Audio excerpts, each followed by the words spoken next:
Welcome back to your latest industry recap. Today there's coverage on aircraft retirements within the United States, developments over at 2 Canadian carriers, and lastly, focus on Japan Airlines. Beginning today's proceedings with that of an aircraft retirement. Delta has officially concluded operations with the CRJ-200 following a multi-decade operation with an aircraft type that has definitely received strong opinions from the flying public. In the last week or so, Delta operated the final flight and drew an essential chapter to a close, following a decision that was initially revealed in 2020 during the global pandemic, as we did see a reshuffle of the Delta fleet. The final flight originated at Elko Airport and touched down back in Salt Lake City, where the aircraft had been flying from for some time. These CRJ-200s most recently had been operated by SkyWest Airlines and followed the last Endeavour Air operated CRJ being removed earlier this year. A decision to remove the type comes following a bit of a strategy shift as they move towards the more popular E175 series and what can be described as the higher capacity CRJ-900ER, which offers them more benefits than sticking with the Dash 200. The CRJ-200 has and currently does fly with several companies right around the world, thus offering travellers, you'd say, many opportunity to fly the type. However, it is primarily an aircraft retirement that has been met with not so much deep sadness like some other retirements we've seen in recent times. Why is this? Well, because the CRJ-200 is essentially a plane that is pretty broadly disliked for a host of important reasons. The aircraft is often labelled as the most hated in the skies too. A hatred for the aircraft has only grown over recent years as next-generation aircraft have entered airlines fleets such as Delta, which really underlies just how terrible the CRJ-200 product is for its customers. Despite a strong dislike for this aircraft, for most travellers that flew the aircraft, mainly it has been due to its lack of space, cramped nature, and more. The plane certainly was necessary though within the industry.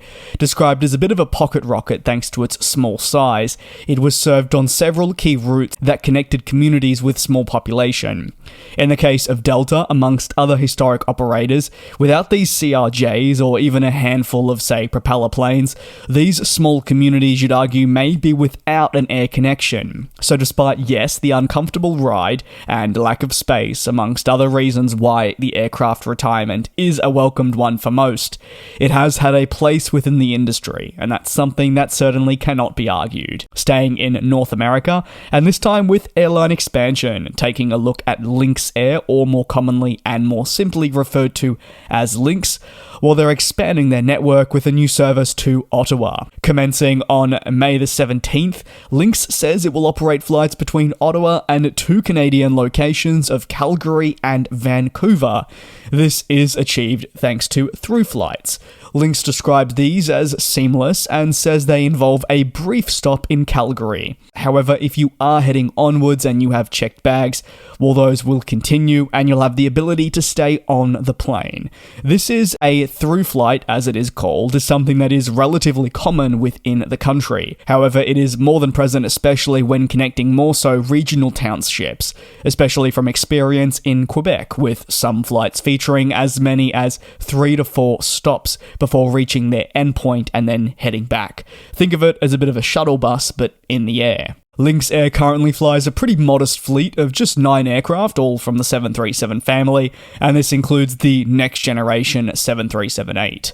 These 737-8s average an age of about 2.7 years, actually meaning that Lynx Air has one of the youngest fleets in North America, and pairing the young fleet with what they say is affordable fares and a view to grow, they hope they can be positioned to meet possible growth in the future, and do so in a manner that sees them continue to solidify their place as a leading choice in the Canadian market. News of Lynx adding Ottawa to its ever-growing network does follow a recent service launch between Toronto and Fort Myers. It does really feel like that of late the Canadian space has been seeing a lot more competition heat up, whether that is with the joint venture between Porter Airlines and Air Transit, expansion at Flair, Lynx, or even Porter Airlines' expansion of their very own, which is where I will now transition to for the next topic in today's aviation news recap, and that comes as Porter is announcing that in 2024 we'll see further growth to Western Canada from Montreal. 3 new routes will launch across April and May of next year, as part of a strengthening of their Eastern Canada hub. From April 11th, the airline will launch flights between Montreal Trudeau and Vancouver International, and then we'll see Porter's Edmonton International flight commence on May the 1st, 2024. Finally, service to Calgary will commence May the 28th, 2024. All these flights will depart Montreal in and around the evening to late night period. They will arrive at their respective destinations in the night, and the return flight will not depart until the following morning. Porter says that the round-trip flights will all be operated by its fleet of Embraer E195-E2 jets. Again, the company highlighted that the 2x2 configuration, which eliminates the middle seat, is something very favourable.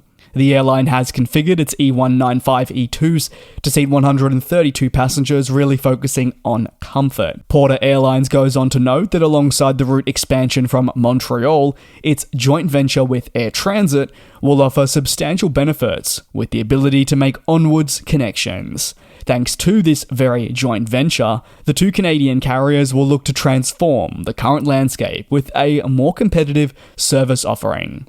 Porter and Air Transit say combining their complementary networks should benefit their current and future customers. On to the final story of today, that sits with Japan Airlines that are edging closer to the beginning of dedicated freighter operations with the 767 aircraft. Japan Airlines had been previously utilizing space on its passenger aircraft to serve cargo demand. This is a pretty common practice and was seen especially during the pandemic, as airlines look towards leveraging their lack of passenger demand to shift towards freight operations. However, Japan Airlines wanted to move back towards offering dedicated freighter aircraft for a reliable cargo division. The company will introduce a handful of planes to help diversify where its revenue is coming from. Again, definitely not an uncommon practice, and the group believes that these dedicated freighters will give it the additional income it requires.